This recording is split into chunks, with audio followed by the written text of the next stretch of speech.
Hello बच्चों, तो आज के वीडियो हम करने वाले हैं वार्षिक परीक्षा सत्र 2024-25 विषय विज्ञान कक्षा 8वीं का असली प्रश्न पत्र लेकर आ चुके हैं। आपको बिल्कुल भी टेंशन नहीं लेना है, क्योंकि आपको असली क्वेश्चन पेपर का पूरा सॉल्यूशन इस वीडियो पर मिलने वाला है। यदि आपने इस क्वेश्चन पेपर को सॉल्व कर लिया तो 100% गारंटी है कि आपके 60 में 60 नंबर आने वाले हैं। आपका एक भी नंबर कहीं पास का कटने वाला नहीं है। तो चलिए बिना टाइम वेस्ट के हम आपको दिखाने वाले हैं। यहाँ पे दिया गया है बहुविकल्पी प्रश्न, प्रश्न 1 से 5 तक। निर्देश, प्रत्येक प्रश्न के 4 विकल्प दिए गए हैं। सही विकल्प चुनकर उत्तर लिखिए। प्रत्येक प्रश्न के लिए 1 अंक निर्धारित है। सो यहाँ पे है प्रश्न 1, जब एक ही किस्म के पौधे किसी स्थान पर बड़े पैमाने पर उगाए जाते हैं तो उसे कहते हैं। तो इसका आंसर हो जाएगा बच्चों ऑप्शन नंबर बी, फसल।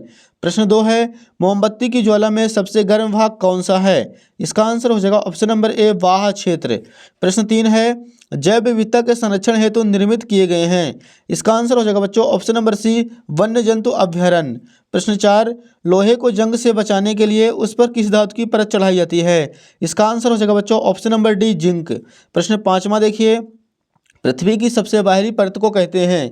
इसका आंसर हो जाएगा ऑप्शन नंबर ए, भूपर्पटी। सो यहाँ पे प्रश्न 1 से 5 तक कंप्लीट हो चुके हैं एंड आप लोग इनका अच्छी तरीके से स्क्रीनशॉट ले लीजिए और अपनी कॉपी पर बच्चों नोट करते चलिए। नेक्स्ट देखिए, रिक्त स्थान प्रश्न 6 से 10 तक दिए गए हैं। यहाँ पे निर्देश है, निम्नलिखित प्रश्नों में रिक्त स्थानों की पूर्ति कीजिए। प्रत्येक प्रश्न के लिए 1 अंक निर्धारित हैं।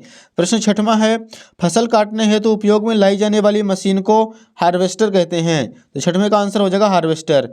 प्रश्न 7, वाहनों के लिए सबसे कम प्रदूषक ईंधन सीएनजी है। तो 7वें का आंसर हो जाएगा सीएनजी। प्रश्न 8 है, जिन पदार्थों का ज्वलन ताप कम होता है और वो जो ज्वाला के साथ सरलतापूर्वक आग पकड़ लेते हैं, ज्वलनशील पदार्थ कहलाते हैं। तो यहाँ पे 8वें का आंसर हो जाएगा कम।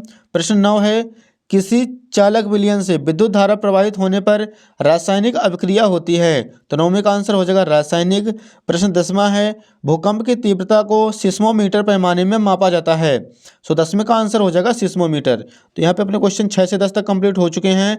आप लोग इनका भी स्क्रीनशॉट ले लीजिए। अगला क्वेश्चन देखिए बच्चों, अगले पेज पर दिया गया है। यहाँ पे है अतिलिखित उत्तरी प्रश्न, प्रश्न क्रमांक 11 से 16 तक दिए गए हैं। निर्देश है, निम्नलिखित प्रश्नों के उत्तर 1 से 2 वाक्यों में लिखिए। प्रत्येक प्रश्न के लिए 2 अंक निर्धारित है। प्रश्न 11 है, यदि फसल के साथ खरपतवार बड़ी मात्रा में उग रहे हैं और इसका निपटान नहीं किया जाए तो क्या होगा? तो इसका आंसर हो जाएगा फसल बर्बाद हो जाएगी।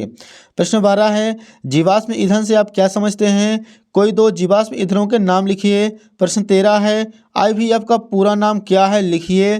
प्रश्न 14, एड्स से बचाव के उपाय लिखिए।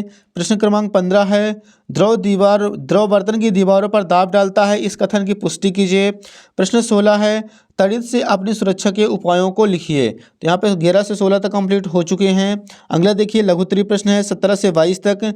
निर्देश दिया गया है, निम्नलिखित प्रश्नों के उत्तर 30 से 40 शब्दों में लिखिए। प्रत्येक प्रश्न के लिए 3 अंक निर्धारित है।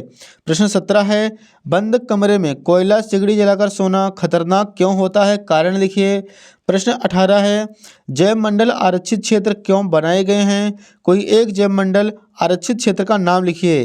प्रश्न 19 है, मछली और मेढक के एक साथ सैकड़ों अंडे देते हैं क्यों? प्रश्न 20 है, मनुष्य में लिंग निर्धारण को समझाइए। प्रश्न क्रमांक 21 है, कुलियों को जब भारी बोझ उठाना होता है तो ये अपने सर पर एक कपड़े को गोल लपेट कर क्यों रखते हैं? सटीक उत्तर दीजिए। प्रश्न 22 है, विद्युत लेपन दर्शाता सरल परिपथ का नाम स्वच्छ नामांकित चित्र बनाइए। तो यहाँ पे अपने क्वेश्चन नंबर 17 से 22 तक कंप्लीट हो चुके हैं। आप लोग इनका भी स्क्रीनशॉट ले लीजिए।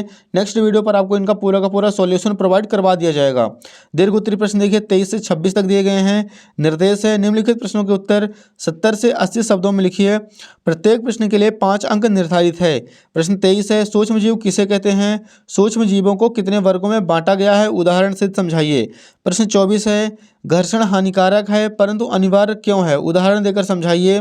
प्रश्न 25 है, मानव कर्ण यानी कान का नामांकित चित्र बनाकर उसकी कार्यप्रणाली को समझाइए। प्रश्न 26 है, मानव नेत्र का नामांकित चित्र बनाइए, इसके विभिन्न भागों को कार्य सहित लिखिए। सो यहाँ पे प्रश्न 23 से 26 तक भी कंप्लीट हो चुके हैं एंड आप लोग इनका स्क्रीनशॉट ले लीजिए।